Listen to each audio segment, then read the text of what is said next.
one tad shim one subain nini ye bi oh no it's too na boys see one tad shim no more haircut no more hairstyle but GDP say e ho na ukoba ya ko hu so bia interested no dey ya the bonny bia no wait here and no it's too much now young the youth young guys and girls system na say airtime but obi beka say eno dey say ani so but say wo man fa nya de boni bia dia na ye ni je nkwa dia out of the abundance of the heart the mouth speaks me dina hey there's no way SOMPA FM mentitiem se me nim nyame mu asem fa mentimi enkose even singlet. But what am I saying? Titia we echi nyina na oye twister no na oye twister. Oh, twister na nya hweo. Twister so na metin aka say me so matale na me she no. Eno so nya hwe, me so atale no yatare style. No, but doing something to expose yourself. Now unim say we expose, unim amamfo dudu a wo tu omu sintidua with that hairstyle. Eh. Da bia no da me no nya adwen. Ho de wonim nya adwen because utinwi no tu nipa bebre sintidua. Me am ye beba kra me. E wo fie ha na abontin. Abontin me bi on oh yeah, that's a guy that's a gangster. Yankoso. Na me hu ye mobo. Amen. Na mpa ya me bone se Nyankopon mo ma on Easter day. There be anka ombra. Me de anka ombra Easter Monday. Easter Monday mum. Easter Monday na je so bia kwa bibia obeye wi. Enti anka Easter Saturday o. Saturday no mo. E ho na kanya memra. Rade. Prof yanko tie for your mama. But enyumaku be na so yase. Your mama ha. We dey boboso mama. Enyumaku be na. Enyumaku so yase. Over for God and country mo. Yeah. 21st clinic. Oh. Omo na mo sciatica. Sure. Sciatica papa. End point homeopathic clinic. Yeah. Almost so e wo ho so yase. Almost the end to chronic diseases. The end to chronic diseases. Yeah. RSYD Novigi Studio. Picture papa video. Sinitwa papa. And a time herba mixer. Time mixer. And the time HH no. I know then okay ever time HH no. What was the time HH no? And then the capsules no. Then I can find. Say onno me wo word bi. Person be boarding adabrijo.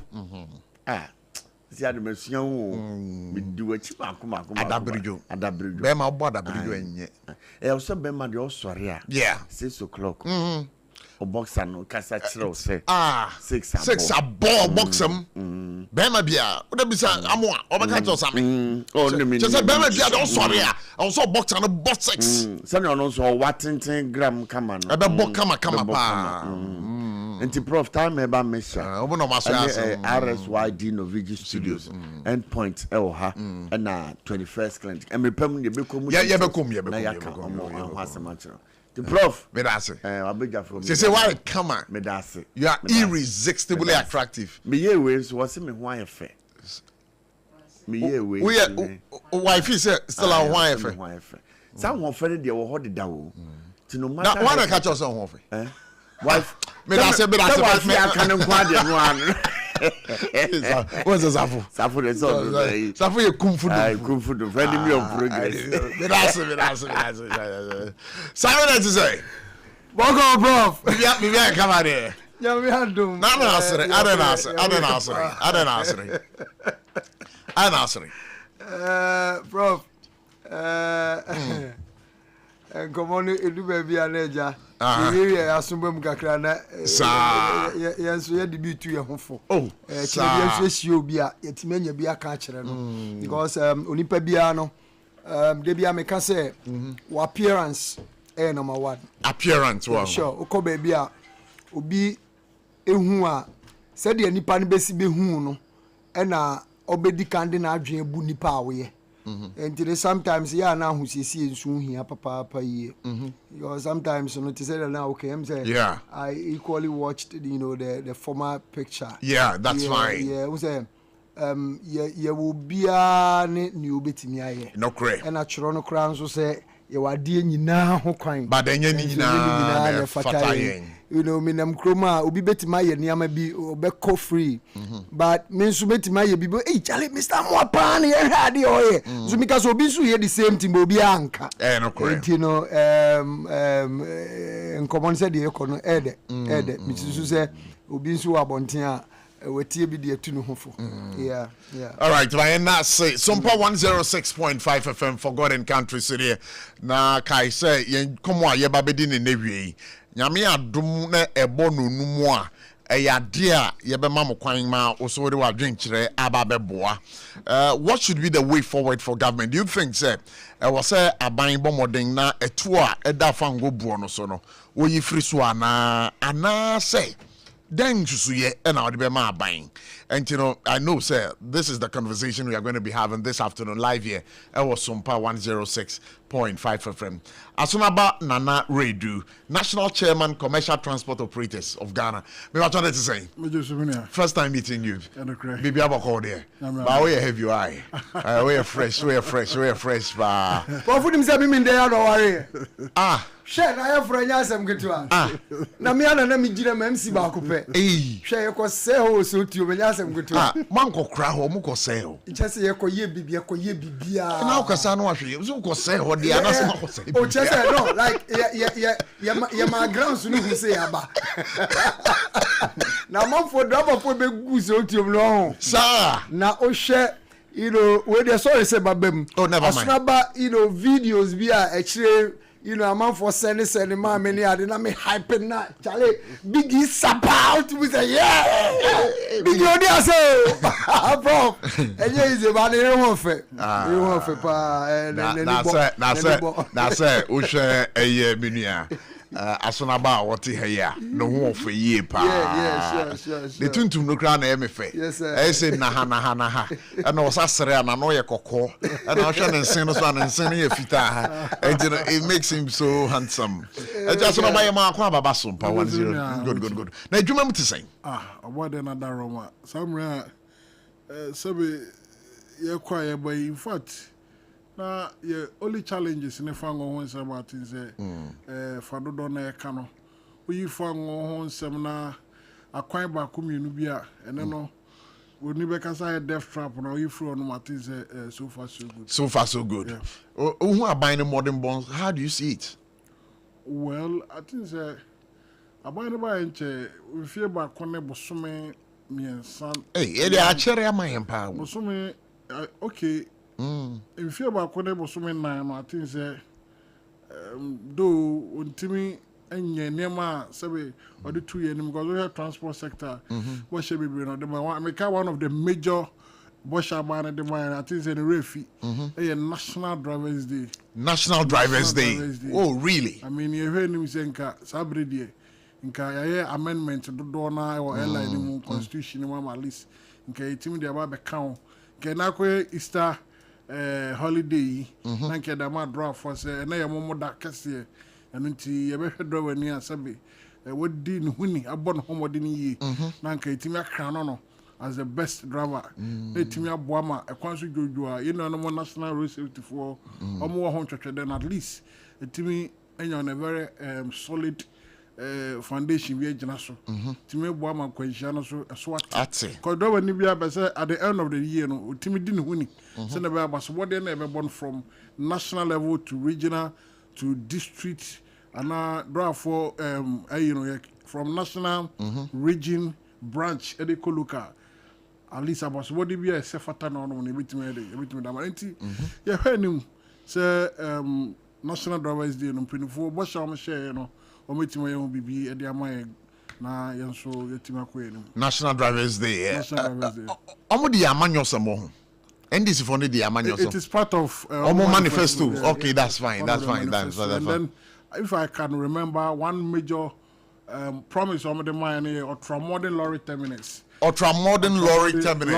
okay that's fine ye hwenim say and also bitimi abo because na ko baby to say Accra CMBA yeah lorry stations e wo ho any to do need the kikenka na dwadefo age honum nyina aboso ye nya we bi kra nya den emfa empark ye cars I hwenim say dwadefo krampo beje a Ultramodern no and then two come on and then the kike kan you baby a friend a parking lodge and on it me see a dime na a parking lodge and we believe strongly say in your edifice ni bi so we ha no beti me abo and then uko Kumasi a Dubai na no Kumasi na we inside that you we the former motor money ni kobi and e baby a bus operators and so transport operators. Sure. So mama park our cars are hold and and we are calling for more of this.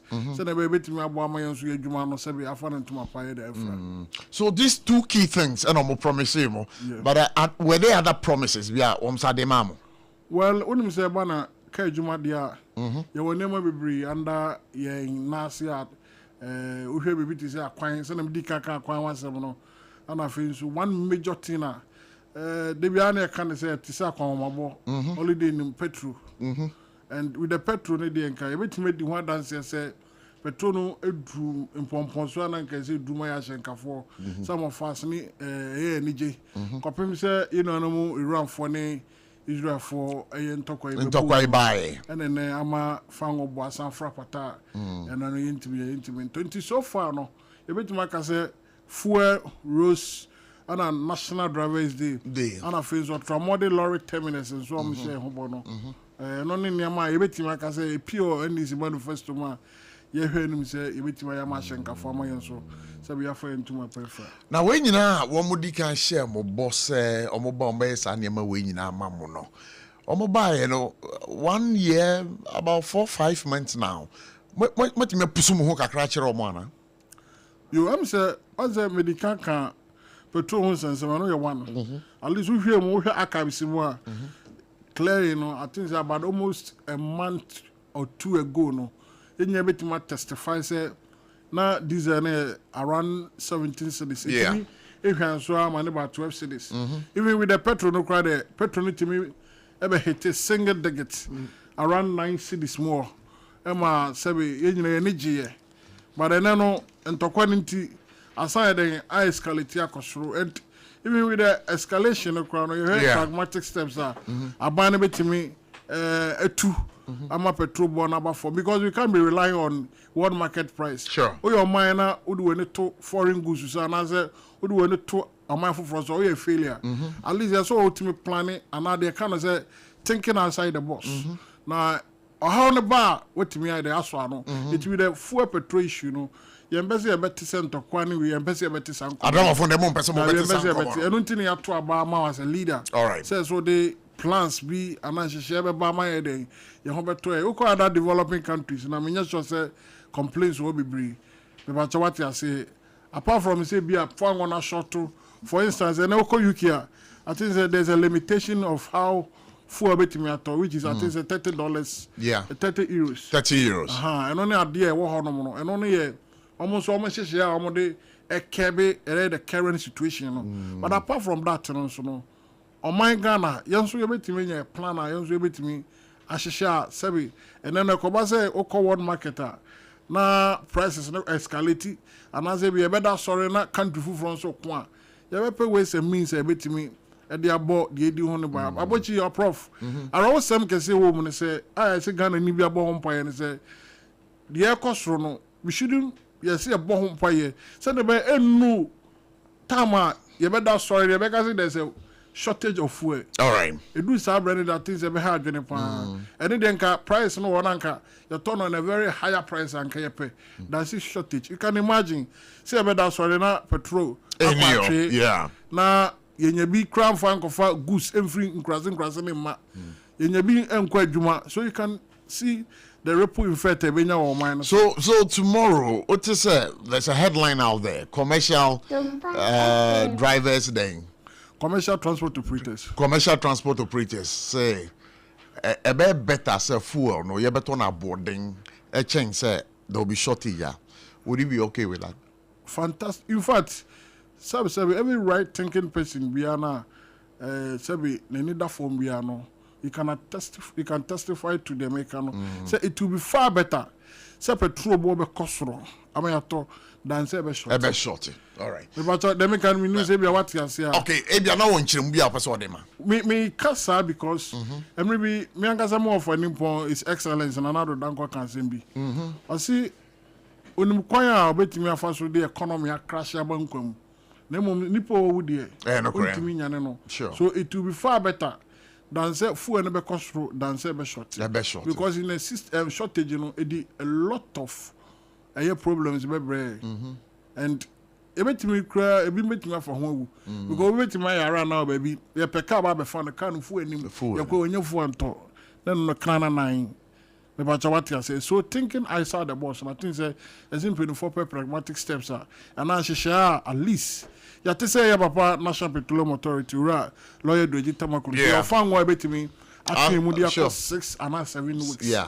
Empire ya bwana say senkebebwa nanka countries na ntokwensi so na omo ebi omo ntaba omo ton fango no kebetimi anka yen fire ho mo nanka ebenya more of this nanka yeme holungo because the Iranian and then American Israel tokano strategically we do when shema enya dey by see because it's about ntokano mokon is about 4 issue. Yeah, it's about 4 issue and tokwa I trace it from 1965 ababedu sabri and from 1965 na 4 issue na ababedu ene enti obo say Donald Trump eba be kase o say Iran for Strait of Hormuz no se mo miemu a ade chia me blast bo na se fu na ba form kakra na Iran for ba respond to the no be ade be chinu bo so na say asan pija no and with the war no mo kono the only country obetimi ama bibia to atwa petrol bo aba form these are form ama Iran and almost omo nyoma adwen so mesare that because omo na omo bie omo nsuo no ma and ships yeah I would have seen a Europe no me seen no me ma ba dey no that be won't me go point na yebo say Nyankopon be dey hon for fie but with empire bonus no I think say enunti na ya to aba ama leaders I say omo mra no omo ma dey omo ma hihye sure na intimi moa say da be a how we be ba e betima dey betima so ano all right I mean now I say SOMPA 106.5 FM forgotten country na waso guso a OTA exactly 8 to 4 p.m. na mamen call na mentie menua Samuel Amo second deputy PRO for GPRT Samuel ma kwa baby Prof meje so baby akama dey good me da say to yen safra mo munyina mo wetimi aba Prof flow dia wetimi and na ye dia fofi da ye dia na nka wo se ba na nka wo share oyere enchen kakra na oni ni di nkomo kakra mangana so huya o mangana so huya mo za brandia asona bas ono zia do fresh power baso ba ya di o ya de fresh power we ja ho power na jale atra ade o se den ase ka wa fro deda na bi prof one say ejuma we no akwaje say asrafo ejuma David me ka say one class o ka asambi na me so me ka asambi o say we the fresh part wa ba betra and I'm say ka wa fro deda right fancy and prof be be pia do akon all right so me say GPRT for most denga prof me da say ma me mfa kwanya iso me ni kanchia me GPRTO Greater Accra Regional Chairman, Osan double the National Vice Chairman in a person of Dr. Ni Okanta Ankra, which yani papa pa ye juma or ye de boa, on an impending phone National Chairman and Anima Kubrisiama, me science and former na me ba a kind of say me michu me say medical bo amane se nyame me ba to there bi u de bo minga on na wo se den u chocho muncho mi chocho mucho paso nkomodifo e mi paso nkomodifo wa hwede abna pepepe usire mu abitie ewurade wa ngunafa akple unkran doctor no la wallahi prof o wait ma yo mi o ba o e guy o prof anyway me wife bakope Inspector Mrs. Mavis AC Inkum Amwa wiring nyame ya doma ukwade be on the 8th na nyankopon dia fe bako e kanem fie o sa ono nso our Ashaiman division no ho no di ni juma oye our operations what's your friend saying Mrs. Inspector Mavis esi inkum amwa. That's right. Who can in no? Uchocho muncho. What shenenim? Yeah, machine nenim pa. Antino shenenim. Yeah, me nenim pa. Birthday neighbor. Yeah, birthday neighbor pa. Ukwada ya. Kebi bichire no. Oh, the American nyina say. Me say shenenim na kebi bichire. Shenenim prof me shenenim. Kasa me doyere. Debi kasa me doyere. Oh, unim dia me de friend no. Who friend is saying? Me friend Tizoro. Huh? TZ. No. A Spanish name. Tiden. Tizoro. Ada what must mean Dana? Oh, prof, o de beka ho asem. O de ba bro for kasem a treasure. Okay, Tizoro. Yeah, okay, can be Tizoro. Enti no treasure the American chire o nyina ne say wankasa ohunka ni ba akopɛ Kofi Amo Okromansa kwapimbro ni ba akopɛ wa onim. Be se me do papa payi na nyame ya adoma wadum yen ya odi afe ba kwa account fi expect to say something massive eba nyame adoma on the 8th ukwada ye be hwe abom ye be ma posifo ni nyina hu say ampa adraba for muso mo ho ye so ye ho etino the American nyina ne say nyame enhiraw emma me ewo bamboy chinchin she's the only person obetimase prof medjuma mi the bia na onenam sometimes na jukura na TV so na radio so me ko MC program na guest na mo oh see apart from their guest be nim say ye be fia ye ba ne nche inspector I salute nyame shira obebre guess oh you come say usaka guess ejuma ye no prof tell me I am real prof I am real anti me na me fake oh debi come me on your wife's birthday ya me kanyina ne say she's a woman who understands me understand so right psychic no it's not about saying I guess but what I'm trying to say is that who say we MC that this asunaba program said their guests na ekwapim broni no mo boje me so ito yo bia safo pasade ba kwatu bo ekwapim broni o me din e shentu mam no ekwapim broni nyina me pedi broni ba kwapa ito boje me so ni ade nyina ne kumantu ofise me oma no unim say me very ever since I was unfani chida oh debi prof unim say aside prof mami there is one thing about me you don't know nyabutre asem we yen kan on radio so me bisa say efa catch say efa ho ben oh me see I'm not scared to say this prof unim say aside their me prof unim say me unte da unim say me sofo yeah you don't know na say anya sofo nyina na and then the first time out enya sofo nyina na anyway but me da sorry anopa o bisa so na bo be catch ro me juma do so yeah me da Super Life Chapel International Peaceland branch me na me sofo me da sorry na oh really nti dia me ye nyina kwasi ada na me sen ginam Easter we say me twa serious revival part 3 days revival na nya asem go and why invite me and Messiah no anytime bia obey bia just go me invite you because I was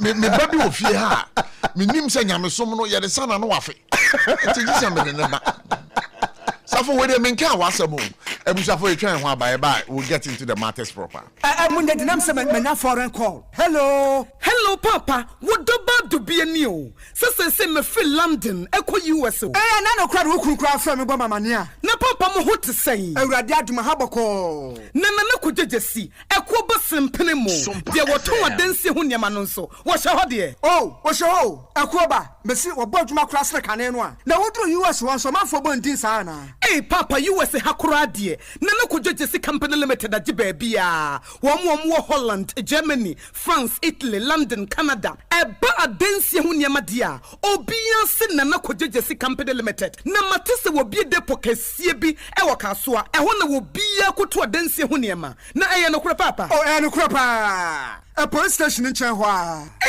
akuo ba sempre mo no onye mereda hwe we kura no miensa mua ene obi en foforo yawo ba ko abu akwase paase kumase ene ba ko so pokura se nkran ha obi ase na kododasi eye bemaba e wo dansi mu woton cement iron rods banding wires and adua plywood and just say the board dance ro te se bibia e de hye adansi ase de ko wie depo no nyina so eye tufo bo wudu ka mu a wo ko ja free Akra we Kaswa Depo, any pokrasi de no kra to nchen ya. Wasa wo bu Akoteman, Tantra Hill, Iron City, amanfrom wasa bie depo kɛseɛ so ɛwɔ Kɔhyiman Kumasi Sapase depo no kora da nkyɛn a ebi so magazine road head office no wabie depo kɛseɛ so ɛwɔ dadeɛ ntam edwi so Accra road Femeswa opposite Alhaji Celia ampaba meboshen Tano so Breman and Amanfrum. Numbers of man for the fray 0244 313 752 and 0244 41 93 93. Nana Kujesi Company Limited. Hey, a Kuabas in Primono. In the stillness of the morning, before the noise of the day begins, there is a sound rising, a sound of prayer, a sound of power, and a sound of victory. Yamawakwaba was SOMPA First Service. I was SOMPA TV, SOMPA Radio. Your early morning altar of encounter. Join Bishop Albesaki Kwampo. Onyankopon di fa wastra no eweye brim. Enam ne nsaso ama Onyankopon we ya honwade pi. Through this prophetic platform, destinies are aligned, burdens are lifted, and lives are transformed. We need to teach you SOMPA First Service. Our home enye TV program keke. Eye bra osro ne asasi hia.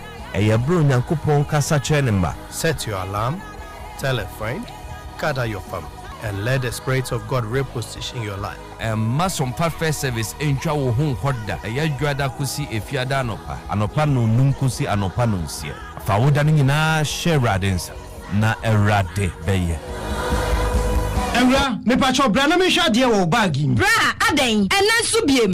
Time heba me hye ya me ka se yi ba akun, ani wayi me ensen. Bra, sanya time heba me hya, esia gyimi ni me fiefo enya de abako ebeso yen. We de udi se ofa ni nyina. Time heba me hya, me ka se me di one dance ya heaven ena de me kwa akopie. Enti se malaria, we draw ne time heba mixture. Enye enunku o, de nanum ato a wontimi ani die no. Time heba mixture duro no ena ye ma wo. Oba a wafa afuro de wo ma akwada no fo. Any akwada woni mfie dumienu entimi num aduro yi bi se obeto aduro yi bi anoma hwe se wako hospital anase lab ame yehu se wo atridie malaria yi bi ansa se o petam heba misha enu dudu atu a fo ani kire KNG Herbal Center ewo Emrom Abidjan House ana ba akoso wo atonsu Monaco Junction eno echi obenya bi atowo over the counter medicine sellers any herbal shop dodo na emu Fre 0244 417669 Kayo set time no TIME time herbal mixture afi malaria fever bi adani ziba ewo munu betu akọ FDA agi ejodi enkratu yi atu Adia special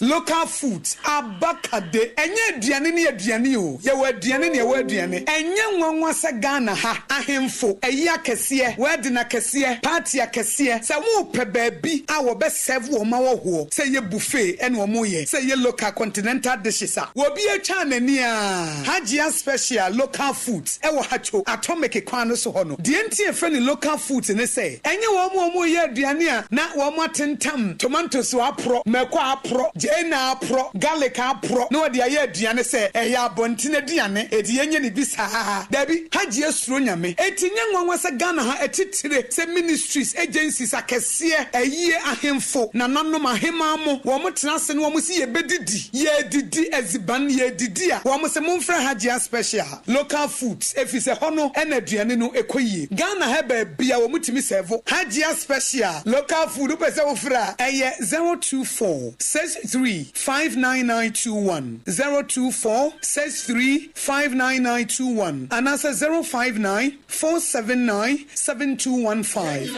eye 059 479 7215 for na with them 21st clinic aye sciatica expert sciatica no wo nerves na wo to ase na fa wo siremu na fa wo nansia besi ase ho no se ho techema eno ene ye fa ne sciatica na etimi bubu wo to ase ka wo se dwe wo sirem wo je ho ba bia enye na no na 21st clinic ba ye adwuma pa wo mu ye ntia baso bo magine wo Ghana ha ene amono ne enya asem ketua wo mu ji international awards ahodo wo mu ji local awards ahodo na anu nso na wo mu bie the only sciatica research and treatment center in Africa bibrim ha no ebi ni ba bia ji se 21st clinic nkwa wo mu de bibiduro ene besa o yare no masa de machine aka ho eya yare sabia yare bia wutimi de ko ne mama de ba ko a wo magidi wo mu pa no eye sciatica ena stroke nso de kwa diabetes ne hypertension ne ade Ghana ha ba bia wo mu ho enkran ha se ye wo Tantra Hill runabout se wo free enkran eba ye wo wonsa ni fa so wo fra masaman so na eba nso a wonsa bonkum so eho na wo behu ye fra 0540 311 311 0540 311 311 na se 21st clinic still wo mo ye sciatica expert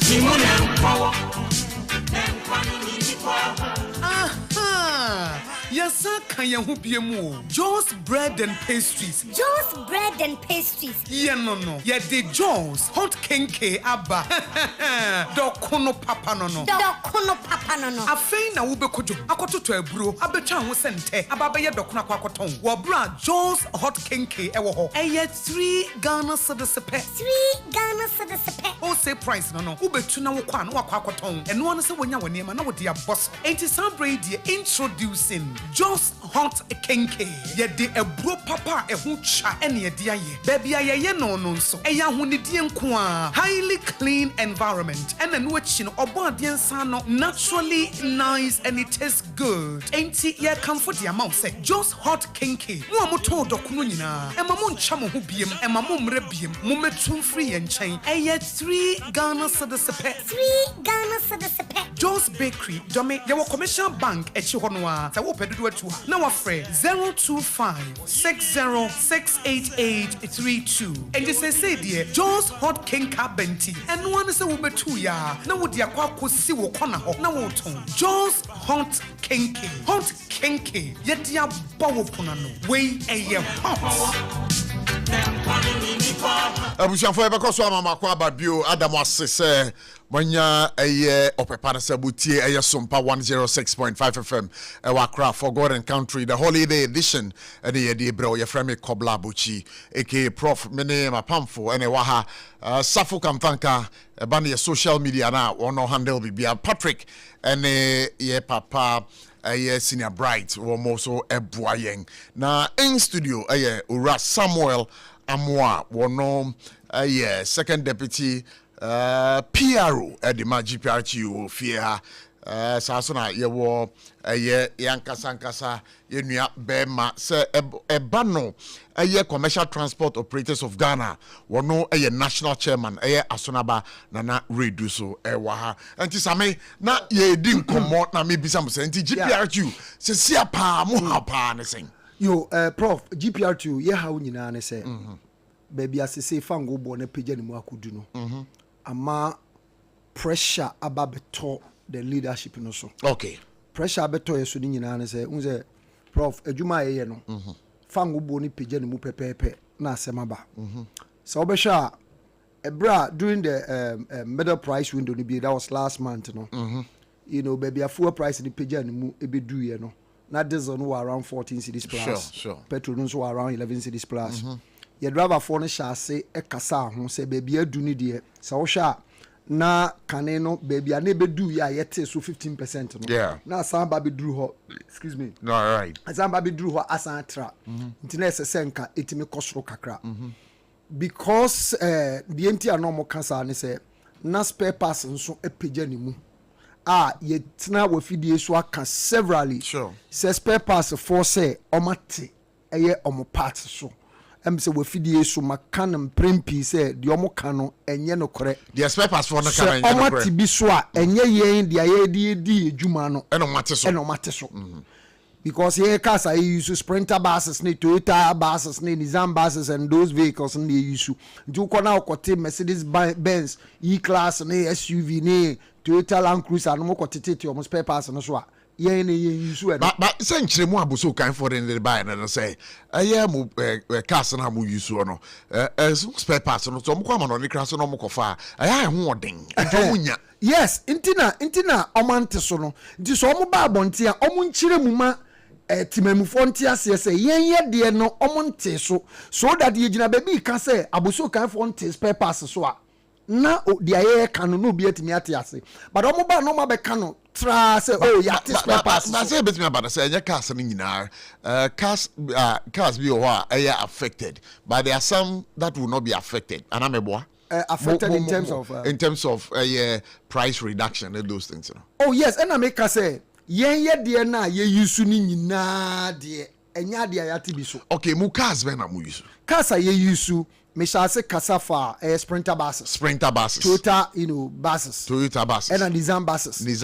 About taxis and so on. Toyota vet na say Toyota vet the parts na be ho na mebo. Oh, me say omon tibia so. O ma shedana. Obisa o mo say demand and supply. Omko mu nya bi. Nti no mu ntimente so. Nti aka ma ebi kura kopie trade minister nim ye ma me ofosu ajare kopie nanim ema echire kra no anka se tu anamon kwa boso kan ho ne ade omo share omo tu anamon so betimate so the fact is spare parts yente so ye ban insurance policy so February ya and insurance for so epeja omo third party premium omo pejam as I'm speaking to you first na mutu ya saying first 15-seater bus, 837. 837. Okay. Say Peugeot ni mu 995. Okay. Sprinter bus FR 23 passengers. No to 933. Say 1,194. Okay.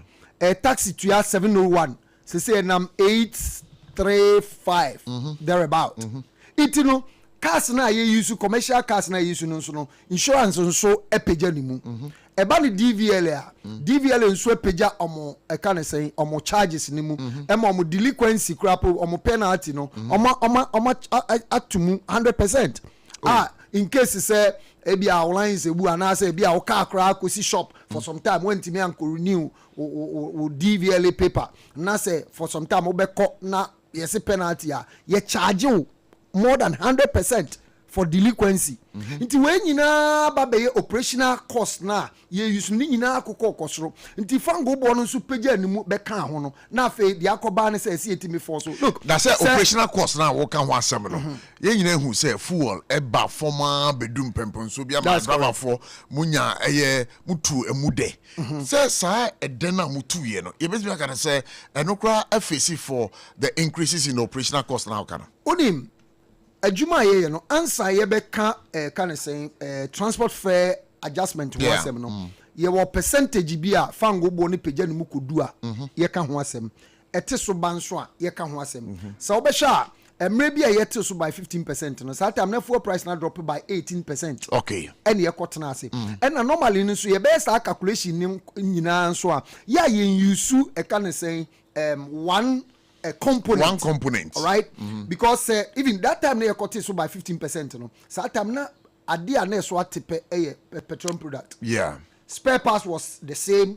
Lubricant, taxes ni nyina ni ente so. Until that time cross 15% na non pese yete so no. Ye ni omo ka say no. Per said ya yen hihye ni omo te no. Percentage bi a ye benya bia no. You do ministry wa omu divided by 3 until that time krana yesanke ye hwese yete lord first one yesanke yete so by 6% but yete 15% na semam based on the can say promise omu de my so abuso kai for so they are working things out for them to also reduce in there until time e bar from ebedu this only bedu around 12 cities are petrol no so call single digit no anche kra na sign echi that time yes nkrofo sha se kasa so we so ate entini yensu yenhwe nanke yente lorry first by per the calculation no ne ndrum pempen so say yete so nti ye be kire mu say enya abre bia na fuel price no kosoro a yeto so and anya abre bia so na so ten so but ye wo calculation and say your margin bi edu a anse etu sa na mo na sa margin ne margin ben pempen so ben no 10% and above 10% and above good 10% and above. That is why I said earlier say during the time I get so by 15% no now I drop it by 18% and a koban is now say baby abedru say ya ye to diesel over 17 cities near to petrol so over 13 cities ama ho kire ababeto driver for so entini dia ne yeka nyina ne say si entimi anhwe ne anto lorry fare ne so kakra amfa ma hyenkafo a time will come driver for entimi ntu adwumadie ne so biom enti na ne ye ba bonte ya hya se beka say enye ye nigi enye ya komato yem say ye beto air transport fare so because abochi ye nyina ye nim say anytime a transport fare be kosoro pepepe na bibia epeja ne mu ene yankasa asahyenkafo na nkasa nso emwa mechanic de bia because the number of passengers at the bus station abefuka na sote pina may choose to walk instead say on bus station abefuka and at the same time so the before ye form ni ade no ye de omko ni ye je omabodin a oba dokun no nka auto no 5 cities a fe de obeka cho say there be 7 and 10 ma me fa nko ekire kakra time covid ba ye no na ashentu abo lorry first no na ejina sen na ye top petrol you remember say diesel was around 23 and then petrol was around I think 20 or 21 there about that time no now more lorry first na it saying I think that was the time I peja mu 20% be asuna ba na me boa. Yeah, that was the time I to move by 20% be no. Okay, because I don't know baby ane fair. Okay, ye calculation percentage move by 20%. Yeah, by that time I remember very well. Say time fuel price and the call 23 cedis. Yeah, call 23 cedis no. All right, my name 2021 more. Yeah. COVID. In fact, enema me no hit yen. Na dey kan no be kan internal revenue. Abana suspend internal revenue my yen. Ana fenzo no omayi your passengers back free mo obeka ya. I remember pa. And others say dey be kebe yare no. And sa brand na petrol escalate cost so. And e ka ye hu some nuisance taxes bi wo petrol boss. And nti aba no no nyi sa taxes ni free ho. Na ho hen ana ba no NTA sa brand na ye call striker ye park ye car si wo obeka ya. Ye park car 6 December 2021. O call everything sa sama from the home your football pitch ana. Omo bobo. Sa brand na ye boss sa brand na ye bomo NTA. And mo honom na ye toko so a yeah, they pay a 2 by 20%. Yeah. Okay, all right. But that's it for the HMO. And that's that time, you know. Nothing go ball pump, no. So what it to a year a boa na mo just our time now. Sana muhotomo. Oh, as prof, enya dia na hoto eheda ho sa. Because baby afan go boni page ni mukodu no, na turn boarding pa.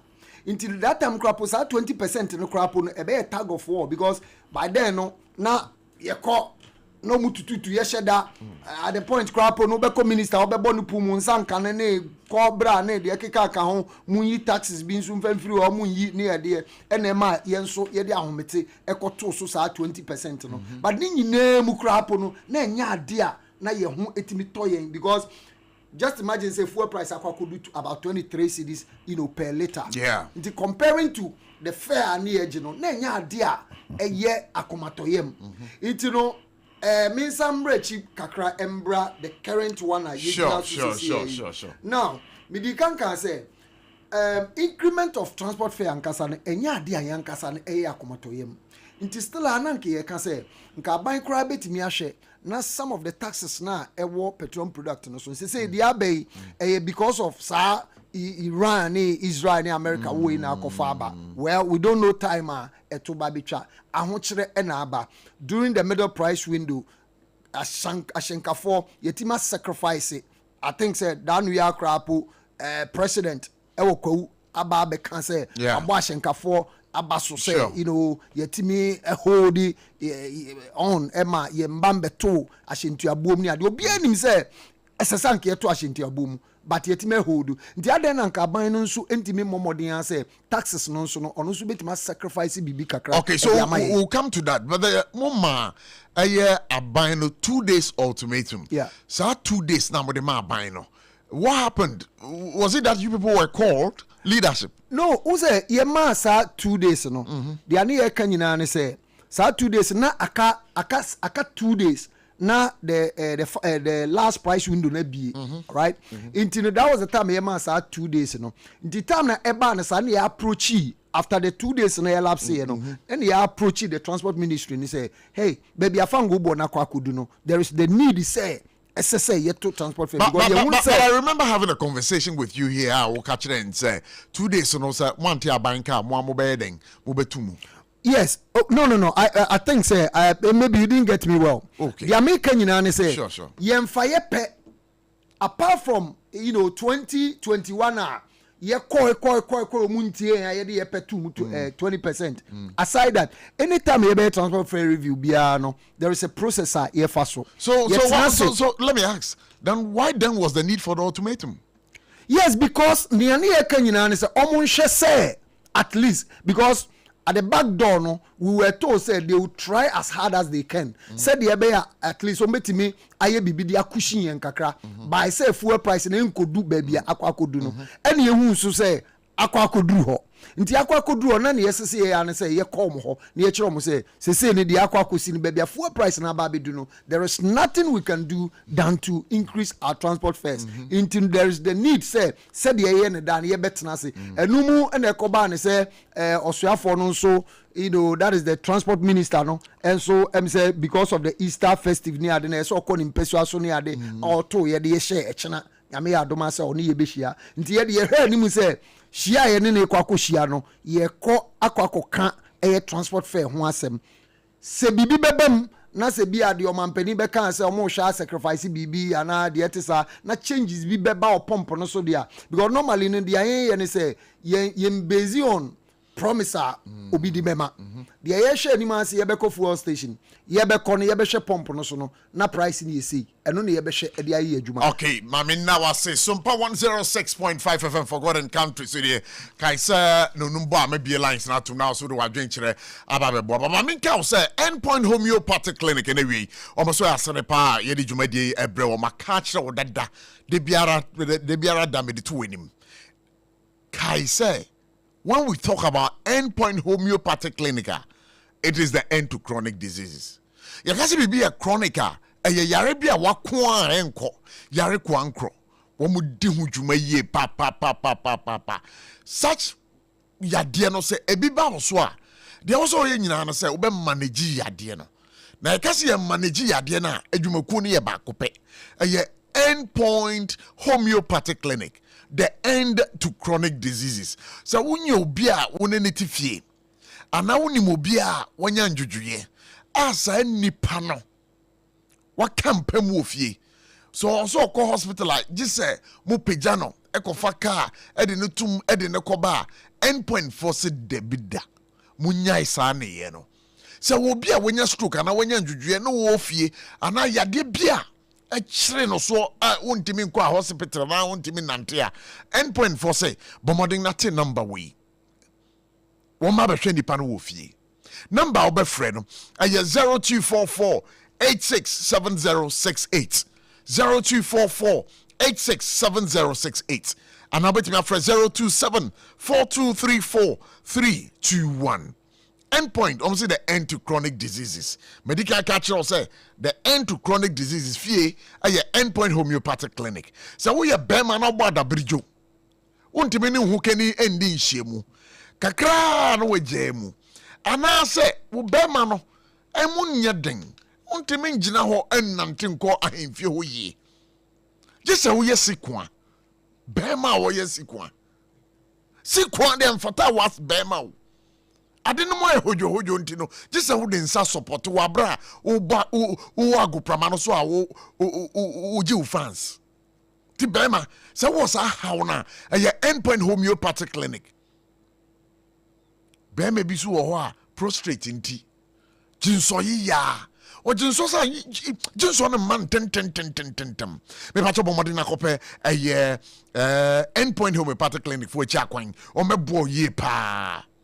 Say wahrano brebo and any other problem when you malaria when you TD what just what clinic back up me patch endpoint homeopathic clinic so open physiotherapy session open say ye massage na one kasano usi pi na usi ta endpoint homeopathic clinic anyone in this house so I was 0244 867068 02742 34321 the end to a chronic diseases. Now, my call Asonaba Enchen. And come on, many udie, many a friend is saying.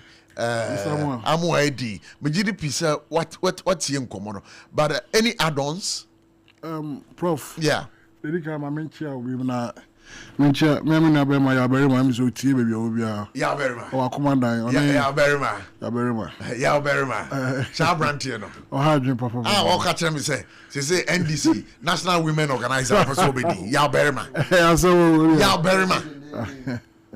But what we be ma na position I create am ma wo be so kojefa. Yeah, very much.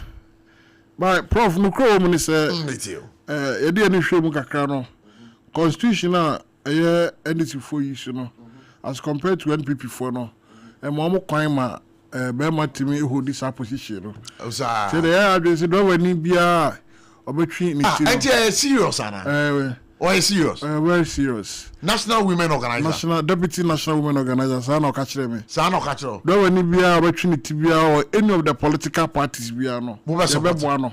Ko irimzo kwa ono so ba beboa ehyenka adwuma nti ye hwanim se uraya bari man se na waka to se ndisifo bie omopona ono so beko as a national women organizer. Yeah. Yes, their support. In fact, in terms of financial, any of the support we offer, the man na sebe akoko so akode no.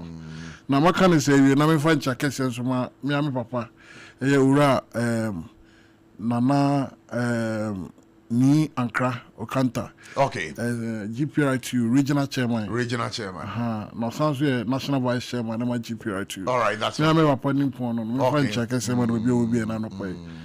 2 days ultimatum yaba pamu GPRITU for the ma abayano commercial transport to pretest yes already released by Bontin be can the same thing. Okay. The entire ana mpembe bre no ana eba sa na 17 say na open ramwa say 2 days ne ba na nka e hwenu say nka e beto femu no ko mu ne say e maybe buy say e adwene say yebesi share minister na yene no negotiate lorry fare wa na edene enti adwene se yebe ya sodin kakra etimi release statement say police for nchen maybe basa but in this particular regime adeba ko pen adora for ehu anytime yebe ba bontia ba be kase bia na family no mutie na supreme because yeah, now no I can't say my mind 2 days ultimatum no. Ni ehun say window na ye ba be bie no. Kope Ghana ora dankana mo ane Benjamin Siamo. Aba bontia be predict say no matter how it is, fu e be kosoro. And this e be kosoro dia. And na yoso transport to Peters na say timika say tu. Cause in penufo one ka say tu we iboni. And nti yoso e adwene say sanity dia yoso e be kasa. Na minister oya so ye ora Joseph Nikpi. Ono so aba be kan bibia kire in fact ye be din komo no em say ye window no kra no ba bonten be ka reference and for say the operators ne kan wate ne mo akwa Easter holidays ninti no ontimi ne enhia na just after the Easter holidays no oni e be hia na komo bia obia in fact okabrofo bia me the point is going to be a win-win situation. It's going to be a win-win situation. A win-win situation. It just definitely no you benya a very good response either every honma a lorry friend to na historical antecedent kakre wo mu before petrol no ba for be do say no na ye di kan ye bibi da which is on the 13th of April 2025 transport operators at the lorry fare so by 15.3% in the history of this country been see that in the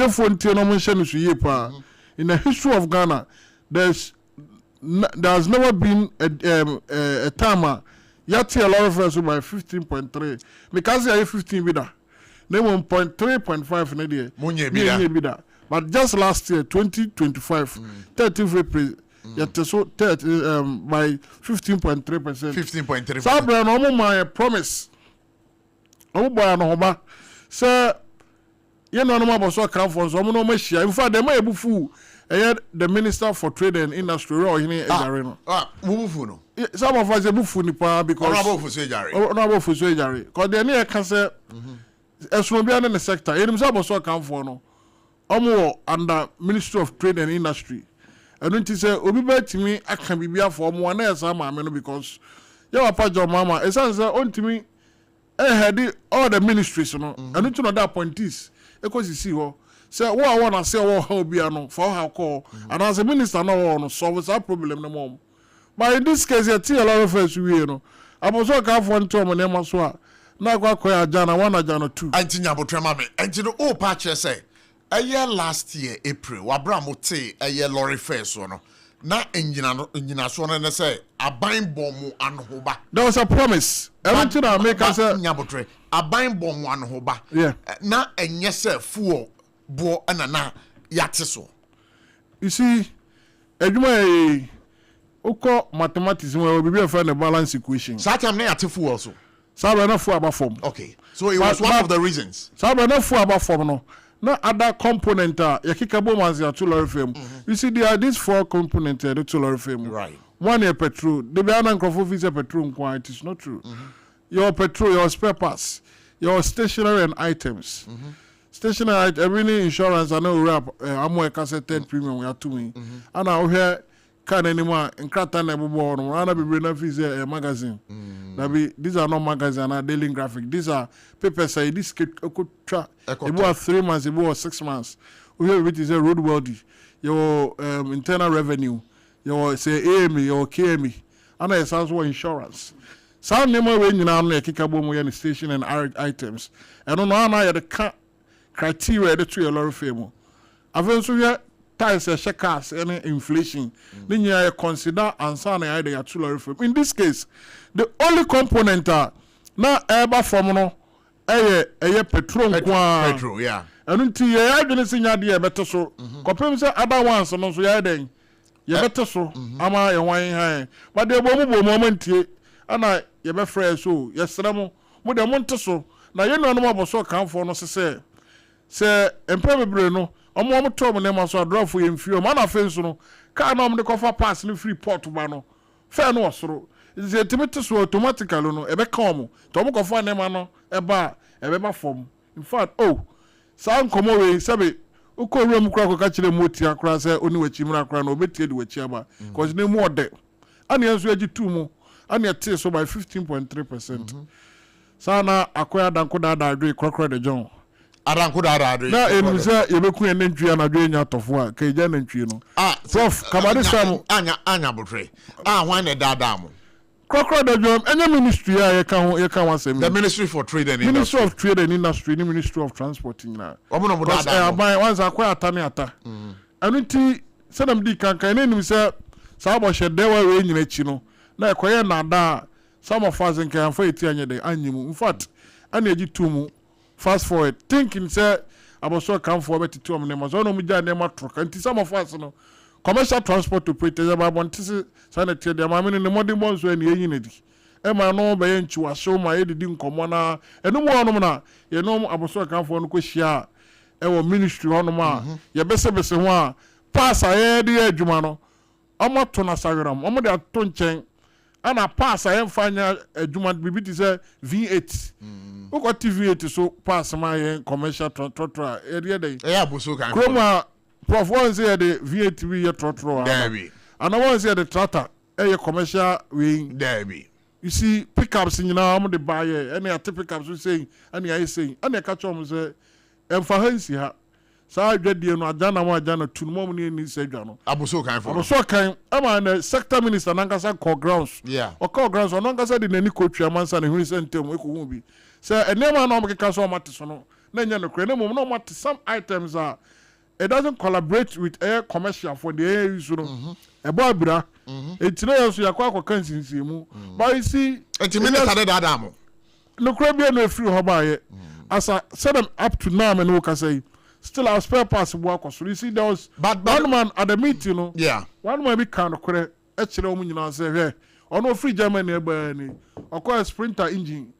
ehun edene wanya bi anto okay and this akoba na sa there's no way akaka na wa no metimi ato and a cementi a victory e ma ni kire say komo na edi no now it was right and e di wo mu o man so ana pimpim so ye dia bedu baby ye dia bedu now prof the year we wo mu say kromo anom no adrofo ye mfa nya hwiu sir ye mfa nya hwiu adentra ye we wo mu say sabra na tie lorry first wa anko hanko si hanom no sabra no na 14 cedi mu se na ye akam se ye ka ye ho sure this is drop by 1312 it is true petrol crowd buy be do single digits 999 historical achievement in fact na boy and now we petrol dru saying National Petroleum Authority price floor target no da ba no petrol should sell around 1320 yeah and our diesel should sell around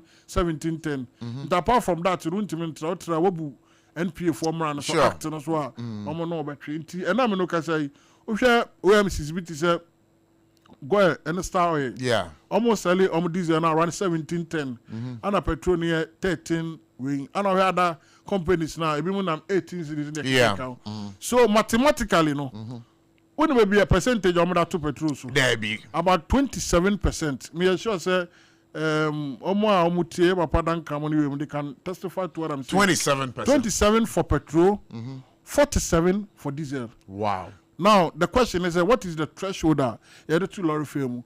The threshold of 2 lorry film at 10%. This was a memorandum of understanding commercial transport operators. You need the former minister for transport Ora Jifa. Inya sabi okoni samachi it's about 10%. Now you see every 10% biano other reduction or increment yamra for negotiation yen to lorry film. But I know can say this is 47%. That is the most full commercial for issue. And when you say me handling car, but now no young call for negotiation table can go 4 times.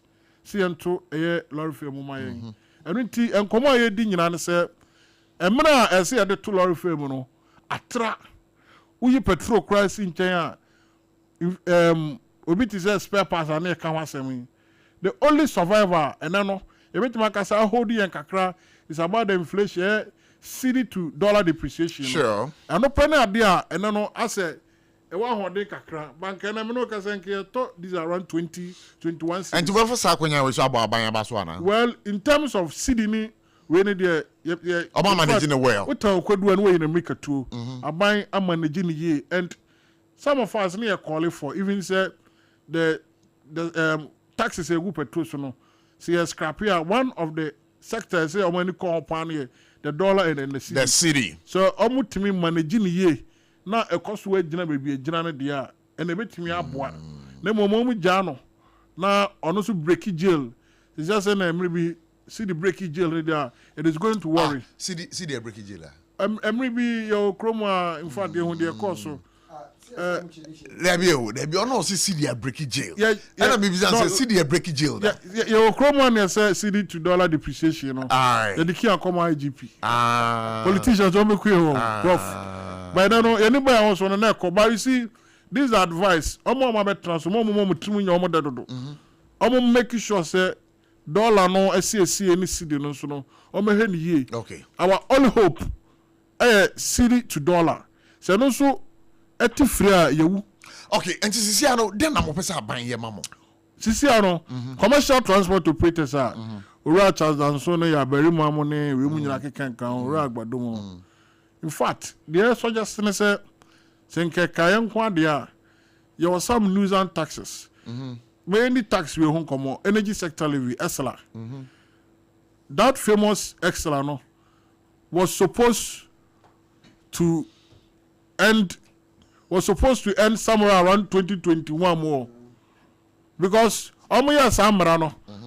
Omo the expiring date ka ho sa na meka no minimum terms no. Eno nti ba na ne de nke say eden nke esla ne den etimi seviwe na nke yifiri onom. Sa esla no na ye papa mo and before buy so omo sa be amendment. Ema ebe free 70 pesos. E dey call 9 cities 90.5 pesos. And now I can say the same SLA. I know this 1 Ghana cedi bia. You see the edundum kaniano. Energy sector recovery levy. No. I know my act for Act 135. I start to be correct. Other Act 135 and Act 144. I know my sister airline. No. I know the 1 Ghana cedi account. It's an SLA excellent limit and can send a few no. And they try 1 cedis 95 pesos for Isla, which is almost 2 Ghana cedis. So 1 liter beer to Biano, there's a 2 cedi Isla, and that's why Utia Ama petrol. Now you see, Prof, I always say my woman say, "Send a fufu konte ebu we drum no." Eba na shenka ho so nsama. Sabe calculations so kakra wum. No so no yebu wo sompa no. Wonim say energy sector na no kan wasem say ka be da ho no no. It is believed say expert amaye hu say the whole year ni nyina no. Eka etua ama energy no is about almost $8 billion Ghana cedis. Size can ejeji only diesel tax no. Ejeji diesel any petrol kwa gas in kawa. Yenya about almost 12 to 13 billion. Now the question is so 8 billion free man. I care about almost 7 billion. Size can yeri yede. And then nobody able draw for. This is the question I bisa. And we hear that the Kenyan say almost scrap tax in free on them. So 2 Ghana cedi tax no. And I feel so price and stabilization recovery levy. I draw for one say no young coach kunti bro for some nana bibi kakra. Price and stabilization recovery levy. Yeah, no me cry him say stabilization there. E so ademu. Stabilization so ademu. E ma de ni gina. Erunti nke nanka petrol boy kosuri. Nanka sa eto na your friend price and stabilization recovery levy. Ye dey say akobo scanum kakra. Nanka ban den e dey so petrol na no den ama e. Enti na OMC fo no kofa bakra na. Omo bedru port anasi we no ba kofa no. Na stabilization recovery levy no. At least etimi di bi atete nema so e ho no ma den amom. Say na be almost almost the back pump na no. It will come as a cheap product for us. Yes, we betimi ato.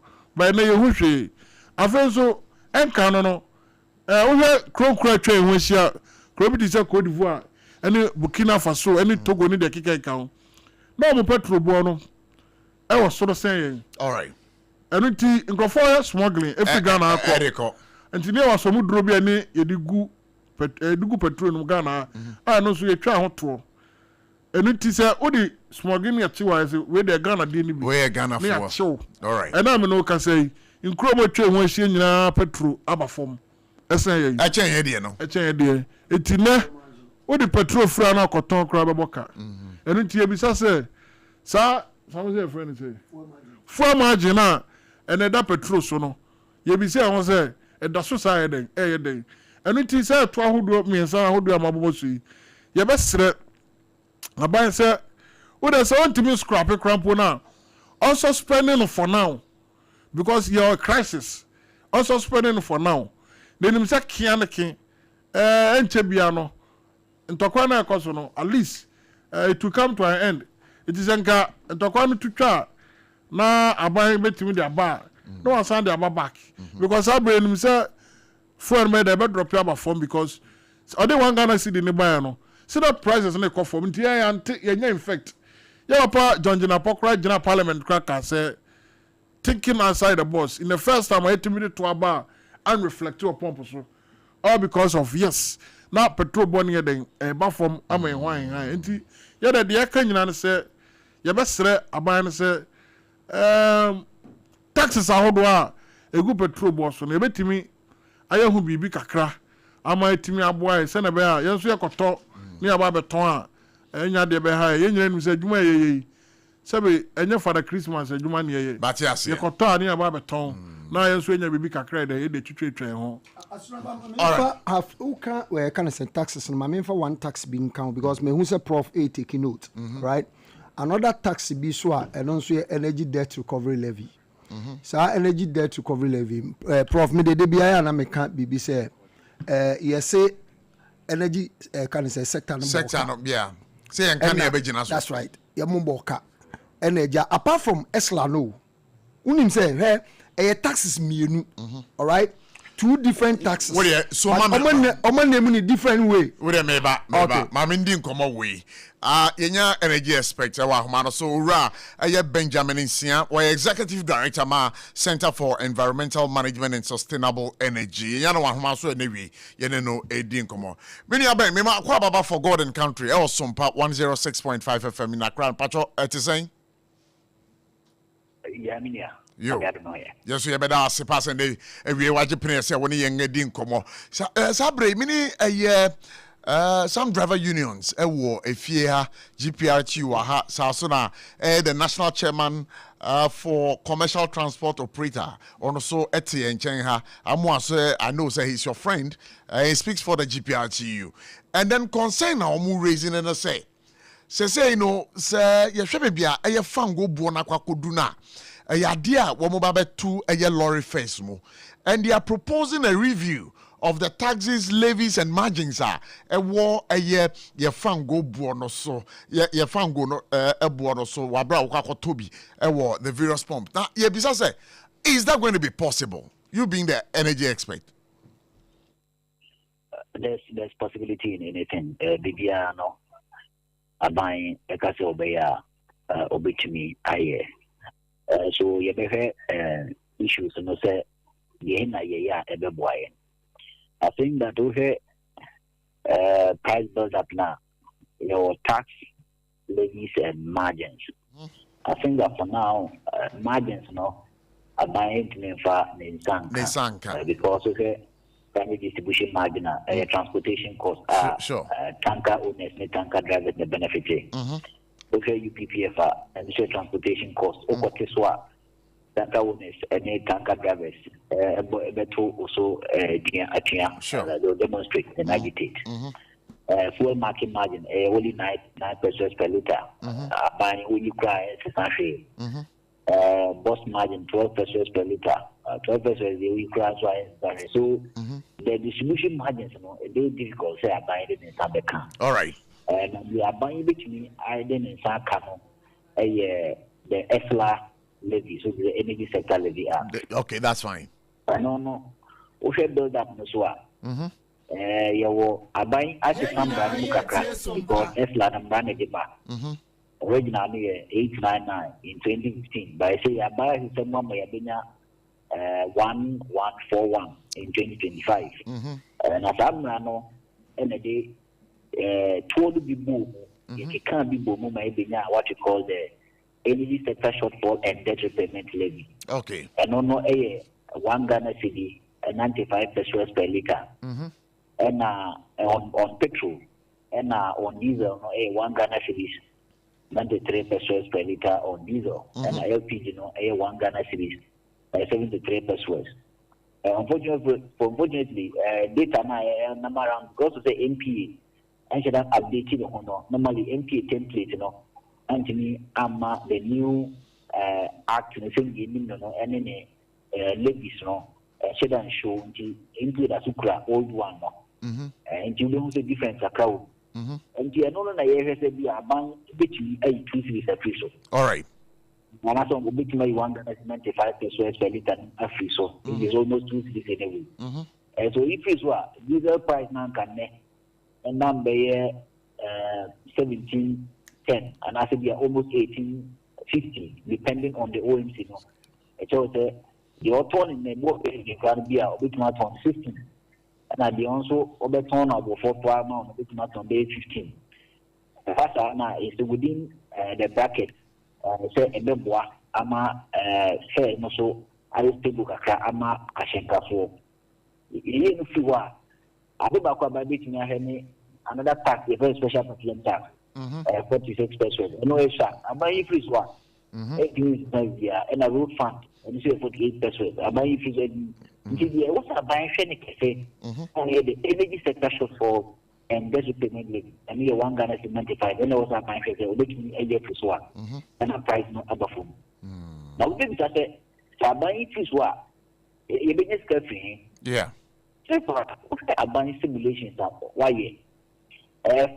Found when I to a free gun high equatorna. Okay, 2026 budget. I buy say, the total volume, about 38 million. Now 38 million and Ghana deal through a royalty and copy which is carried and participatory interest and they 7 million Ghana chefa woman no. This is Ghana chefa we not a buying say or pay about $1 billion in carrying the billion for Papa $955 million dollars because the sort point you found $26 per barrel. But fortunately or unfortunately, the quite see the barrel no bro 76 no barrel no around $100 per barrel average. He said a buying project really 26. That's and then crude oil no 100. The opening and say a buying so a young faso. This is infrastructure if you to and the cotton man now. aban mu ama yati ade say mfa so betumi anya no about 7.2 billion Ghana cedis. If the price of crude is $100 per barrel, government is going to get additional revenue of 7.2 billion. Now, that energy sector shortfall and then levy in the budget for 2026, about 12 billion Ghana cedis. This additional revenue, but that's all stretched out. It means that already from Gobuako, your crude into 7.2. Not a shortfall of about 12 billion. We are mathematics, please. We want Ghana cedi every shortfall, so Krana. Still, you get your revenue to be able to pay the energy sector shortfall. I don't know, solve another solution, Crown, say, okay, shortfall na yetiana. Yeah. Ladies, mostly you see the Pia in Kanyaka. And we have budget no more. You project 15 billion Ghana cedis for energy sector shortfall. Yes, I project 4.9 billion for IPP payment. Fortunately for us, I buy my ati say, we say shortfall bien gobium, kabien gobium. Companies, utility companies, especially ECG, to mobilize 1.7 billion after December. Now, the 1.7 billion are mobilized. And Magium, and I say, Casobiama. This Ghana, it meets here all the IPPs and other power sector service providers, and Macadiama. Yet to see, a bicy, a kind of prayer was this year, about 1.7 billion. Now, 1.7 billion, a buying any IPPs, no aqua pump, say, in fear 9, the Bikia Sakano. And I think the army bet your bear 400 billion. And which means it feeds into government projection of 4.9 billion for that sector. And the a by projection of 15 billion now also the tier sector shortfall. So here only 4.9 billion in the tier sector shortfall. This are buying only 4.9 billion. And also science say so energy sector shortfall is their repayment levy no so crowd 1 CBR. Still a buying will get money to be able to settle the IPPs and their problems anymore. The second issue I'm going to say, I buy auto fuel. Until now, all this I want Ghana cedi. Now, fuel projection over last year 2025. Fuel like you consume be it diesel fuel, be it heavy fuel oil, be it crude oil. I the core power sector. Okay, so can you know more? A 4 billion. And what it means is that fuel quantity and see the prescribed the kutia. That's 7.2 billion a year free. You could not process and of course you need to fuel maybe MIN. Okay, you can live in the asa buy the okay options now, which me a year free so. But the last part is the sustainability of the price build up and after the export price. The sustainability in such a way that the share not we want Ghana cedi so. No one more see no one yet. And my what must I appreciate it and I just stable, which was observed that the city has started depreciating since war is started now. And then it will do one Ghana cedi now we see so. So let me give you an example. For example, okay, this window, a bit on 18, a bit on 17. For the product price now you pick on the international market. By 16th of April, especially diesel, it me up to 20 cities. Wow. And it's a way you want Ghana to decrease what? Still, product price is 15. The city didn't depreciate it by May. One Ghana cedi the way you increase revenue over because product price best 20 cities per liter. Wow. Yet the year could not say tax no be increase yes, about what? But the answer was a bringing the cost of cash. And it's all the machine I appreciate it. I appreciate it. For example, I appreciate it from 11 and the evening, and got 10 now. And no play a critical role than send here. The way you want Ghana in the future. Because if you not see a depreciate here, it erodes that tax cut. That is the best so. The many are buying. Measures, whether monetary, whether fiscal measures are within the shortest time, they must appreciate it against the dollar, should be my focus. because that is the only indicator na instrument ebetumi ama bono abefuma ma obi amatono. But the one thing you know and appreciate it because by 16th of April no that Friday do 26. So you want to discuss in place that and I say non thing and minia amomo Kofi Amoamo still say they will increase transport fare. So we need to look at all these measures, and I think that government is weighing this option and the best one a bit more. Really, I'm impressed about the kind of submission I want make here. Very solid submission and very solid solutions are what they are to form and maybe or SOMPA 106.5 FM. But do you think, sir, where government sits now, no, or be prepared to go by the kind of suggestions in terms of solutions are do you think government would be willing to do that? I think they must be willing, because you see, that inflation, but you said inflation or 3.2. Yeah. But you see, inflation is a weighted average, right, of various classifications of items and various commodities, energy weight inflation. So we have inflation for utility, which is energy, water, and fuel, and yet 12%, 12.5%. For the month of March. And I think that it's even 12.5% because the Ghana Statistical Service at the key data earlier in the month, almost the key data the first 2 weeks of March. Because I'm going to key data the last 2 weeks of March, I brought fuel price cost and inflation component on the events, the inflation on utilities and about 12%. So what it means is that the cost of operation of many industries in Ghana are increasing by 12%. Sure. What it means is that the cost of operation of Kofi Amoamo are increasing by 12%. And say inflation, fuel, utilities, no cost 12%. That's why we are buying the one you begin for one. It means that the cost of production air cost, the cost of output air cost. What we call the producer price inflation. And that's that here na oniema ewu krom ha na dey produce no krom no astati not even food inflation, some particular food be a Kofi Amoamo na carry free family no and also astati inflation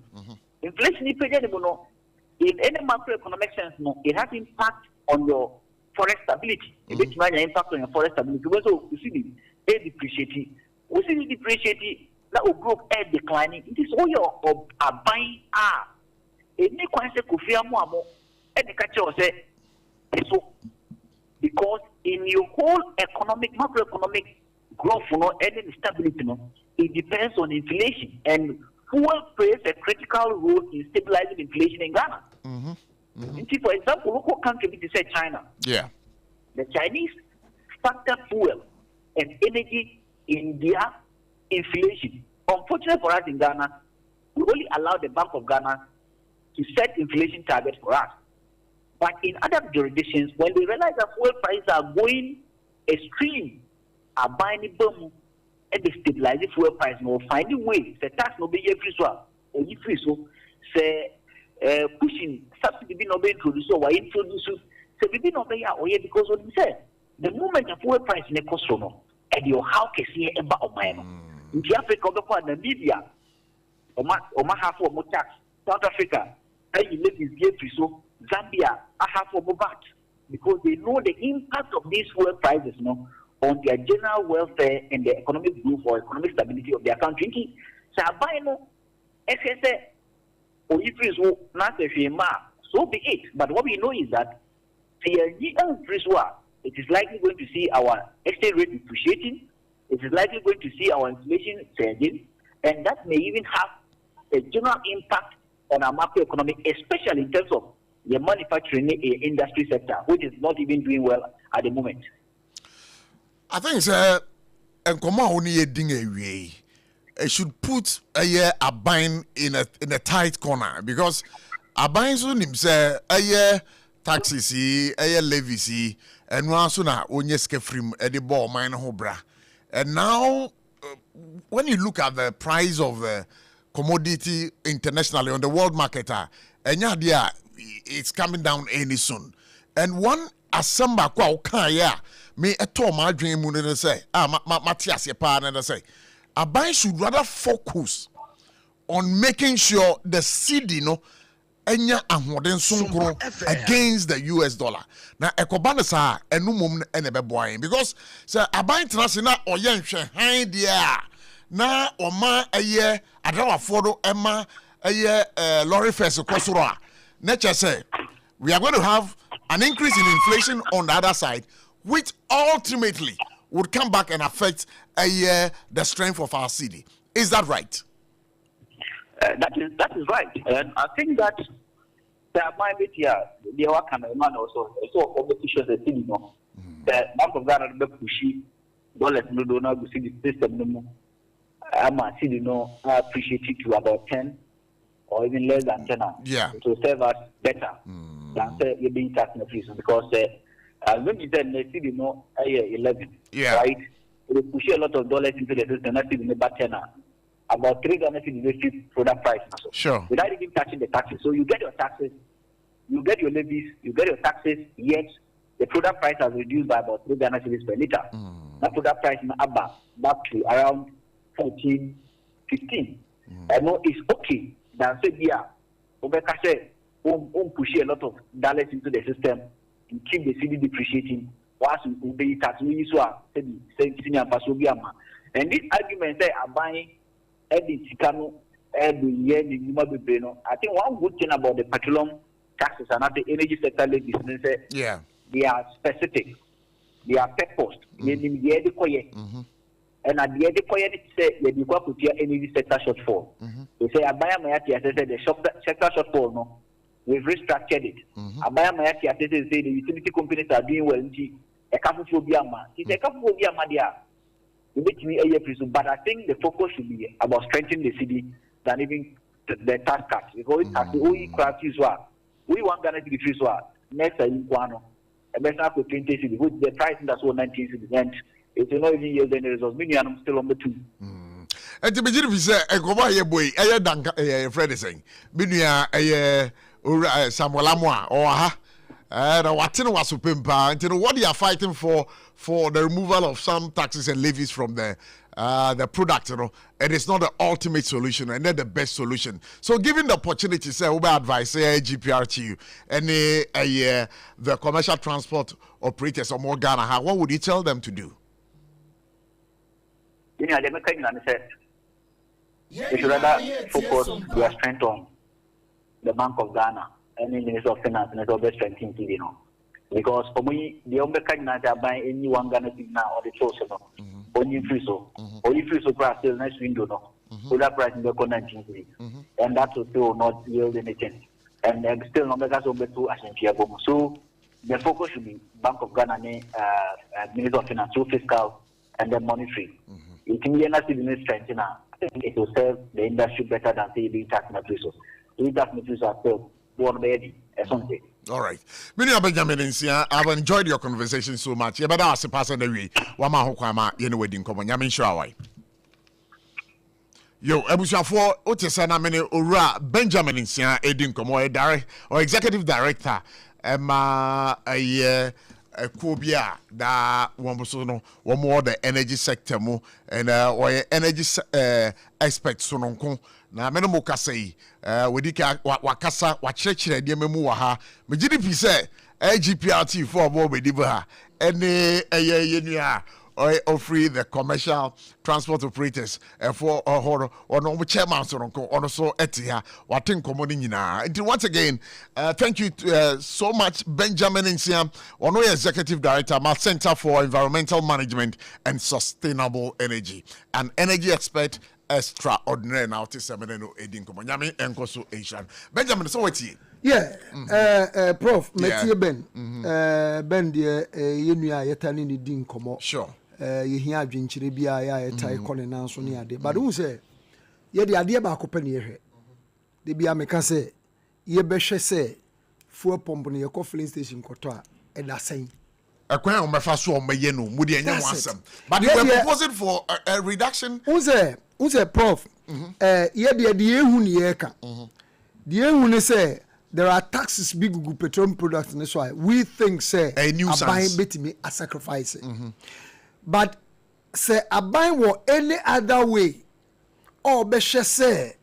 Obetimi aye ema fuel price na a drop ya maya. Yeah, the other say who's a fuel price na drop. But what you say, even crown with the sacrificing of those taxes in the crown, it is not the ultimate solution. What if say in the next pricing window we are told say be 20. Now be 20 now. No mu yi that one cedi in the crayfish. It will still come back to 19, and that is why he's saying say that is not going to be an ultimate solution to the problem. Yeah, that is a very good advice to the government. Sure. To say they are all can say on sebia, cedi ni benya hoden na dollar no, ya chene de na form. Said the be say cedi ni be benya hoden esne dollar na e be masika omode kokofa na so beti. Sure. Nti eso ten so a e be reflect e wo pump no so.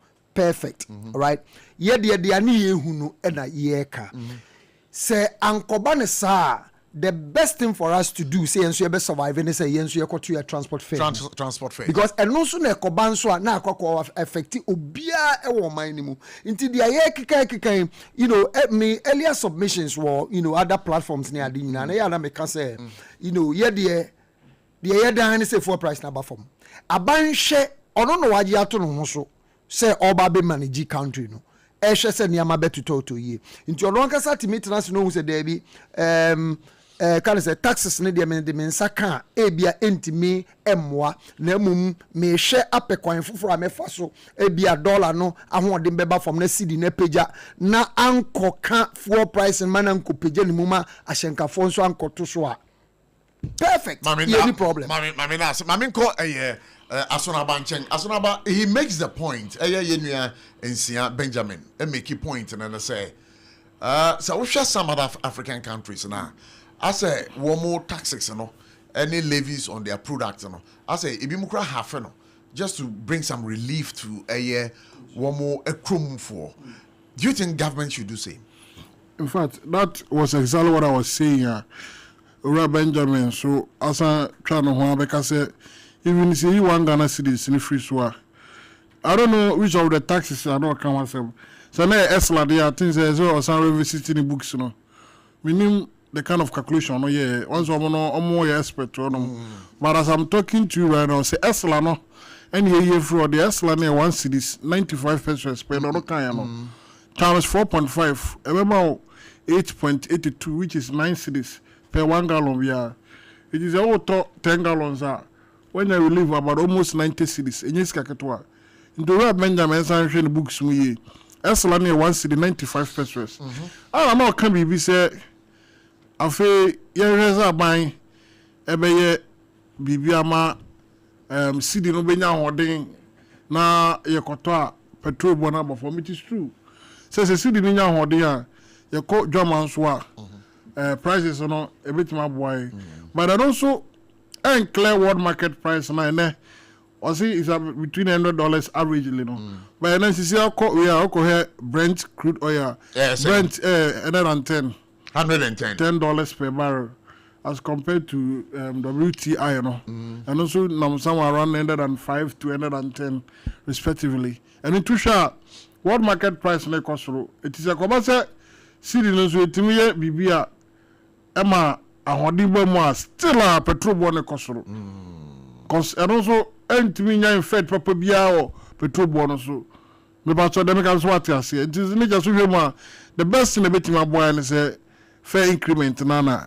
say in fact obi aye bibia dey preventive fair increment no because at that moment increment beba no obi asusa ho kire ho but in this case no ya bobo to ahodo bibre o say moy of course aban bia no say bo you to free economy mo ebetimi aboa no but also can say some of the African countries ya high no and also ma postpone kakra and unti say ko ba say aban so Ghana ha no try the same process of course which is what Ora Mama can say mama cabinet and when him ye amama he Esla no as o metima suspend ne kakra still as and also when na hwe ma dia and then they should allow us to increase our all right first okay so I'm before I invite callers I'm about Jumedi no no Jumedi no so no say no say mo propose an increase when I'm propose in terms of percentage. Okay, Prof, for now no I'm say time we rose some 20%. 20%. Right? But yeah, na me pese meka ho asem be. All right. Because obani GPRTU are your committee omo adwuma omo ye no. Say omo be check component you use na hwe percentages abededa so ne ade na eja omo de omo report about na egina so e de proposal de akọ. Na mostly ne ya na ye ta propose a percentage in your court negotiation table itimi dane into no pina no ya na ye kasa na eto ahyenkafo na soma ya na afede yenko kan ho asema na ade na baby but for now no ma propose 20%. No, for now no yemfa percentage bi an negotiation table. Okay, that's fine. No, okay. Yemfa percentage bi an we are yet to do that. Anyame ya adoma mpanimfo chia eno ne de ya bopo say no enya ade a yebe public for now. All right, because there was some experience. But can we look at the range? Prof, me no to answer. Oh, that's it. Oh, you are not saying, and you are not going to be emphatic and say, okay, so GPRT for any transport operators, like I say, per se. But we are talking about a range. Okay, Prof, say between 10 and 30%. You share range now. It shouldn't come anything less than 20%. Anything less than 20%. It shouldn't come. I mean, that's it. Maybe I try to me afraid. So yeah, I'd rather for what Ghana say. Say we should find go born baby. I could do na idea. One more pager a year lorry face more. Now I mean I do my himself. China woman a year minister no ebe shia. Now mushi and come be free mubiano. And yeah, yeah, they come more. Now yeah, them say and then holiday there, but you can call and be a part of the show. 0260 1960 640260 196065. Hello, good evening. Hey, Prof. Yeah, me pa chawana me de kase. Hey, uni amana ba pandemic. Okay, me da say, ye ma kwaba. Say then I catch a driver for any aban. A driver for ne aban. Tada ayo homnia. The driver for you and can on our office GPRT by phone by maka no. Tada after the moon driver for Nakata. Penny for usu la usa after the ya politics visa no na emwakra. Would driver for every what was the end up be ban or to achieve a two brother. It's all the structure of government on to know. Yes, by petrol, so I'm a trade just know. Was there any nobody say, I said, I don't know, because I don't know nobody. Now we'll go to after the clock, after the one up as a visa, and what? So we'll drive about office on there, especially on the watch there, not having any school. Or no one nick up any coffee. Mamenase, why? Hello, good evening. Well, good evening. Yeah, me pacho wana menene kasi. Where do they do SOMPA mayor tema? All right, do SOMPA mayor tema. Wada ma pacho yeti why? Me pacho prof me pacho. Mamima abishapa and la menta pe palacio. Me drive 45 years and we go so drive. Okay, that's fine. Now the traffic sector that's a problem. That's a big issue. That need immediate the other can say. Yeah.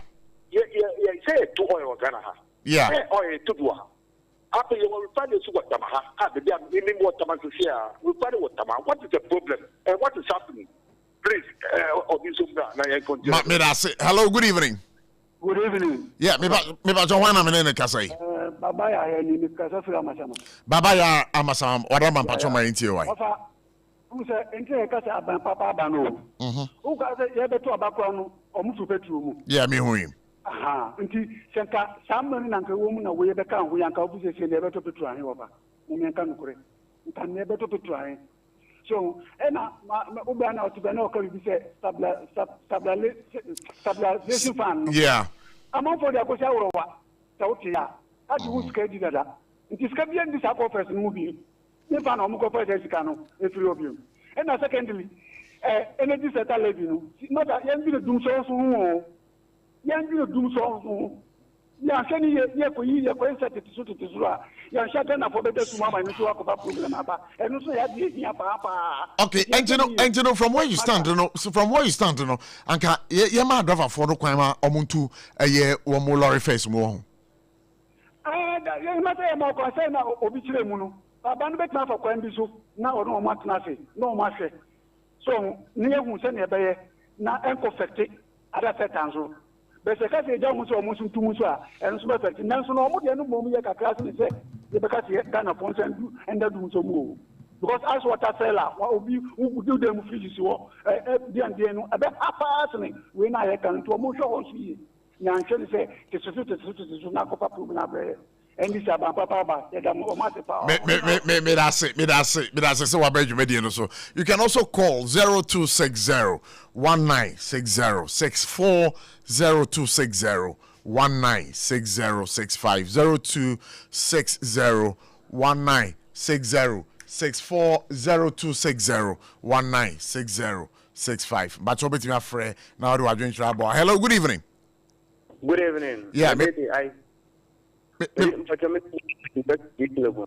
patcho say then. Me dey Isaac. Okay, Isaac Kasafri easily gone. Isaac say no I driver for no ntumu anasa ban pe kwan bi so na me momu entu eye lorry face mo. But you order my what now man. So what to put what to say ma. What na so what na okay me young what man I don't want to. You say on mpanyimfo ntrase na wo mo hwe no kwan bensen so adama wo hwe na wo dey so what plan na wa me asa so what to be sala ba I think ba haye so according to like na do ba haye. All right, I mean that's so by you media so. And to them patrol befa be 2 calls be na your friend abewi here. And afo feeder and you know also bet me a friend na wo de wa drink kire aba. This is a thorny issue and then once abano what should government do? I don't know if I say one mobile bepeja a lorry face mo.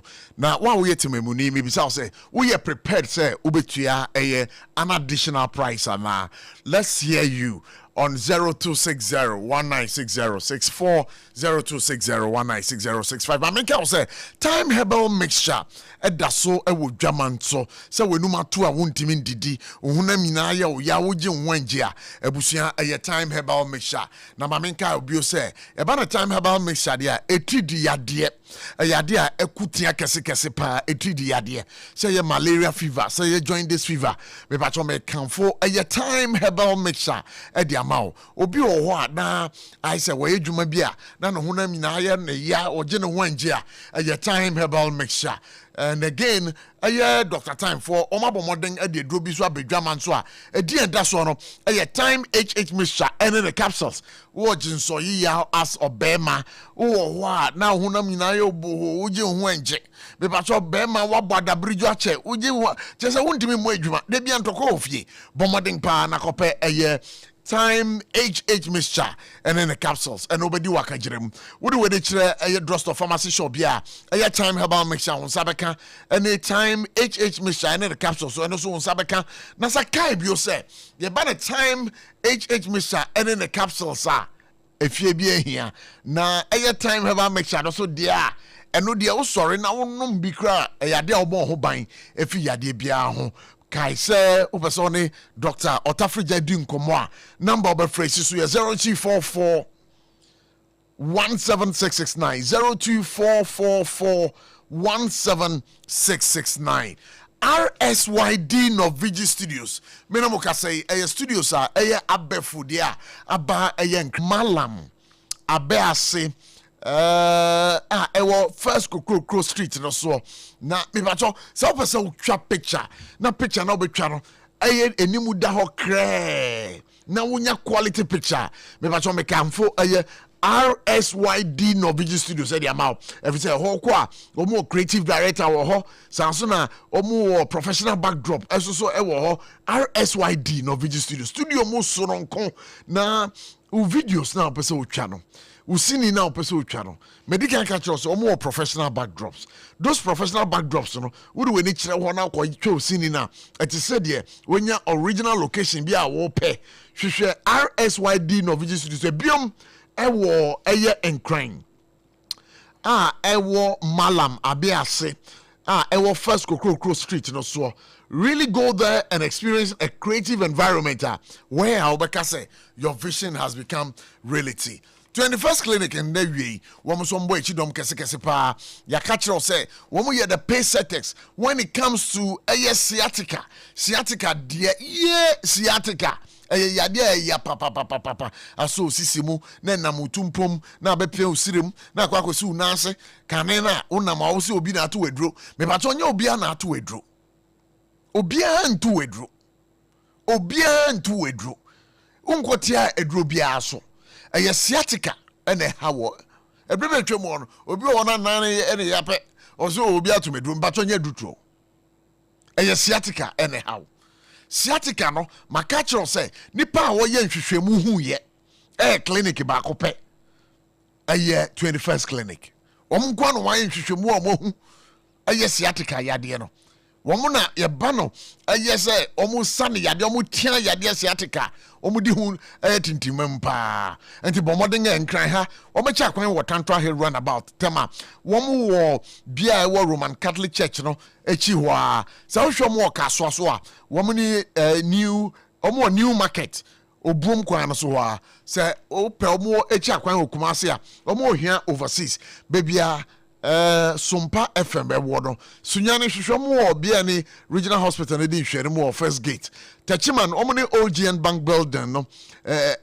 ho no mo na won kransa me pacho womni children's park na the bench so takwa womni Roman stores di hwere mo takwa de hwehwemo efie kuma no banai taxi station so wo brekum go so any oboase a bisa mo achi akwan 21st clinic e wo ho pacho betimi afre 0540 311 0540 311 21st clinic the sciatica pacesetters, the sciatica originator, the sciatica commander, the sciatica researcher. When you go on Navy, Oba Sena for God and country, yet bro, the holidays edition.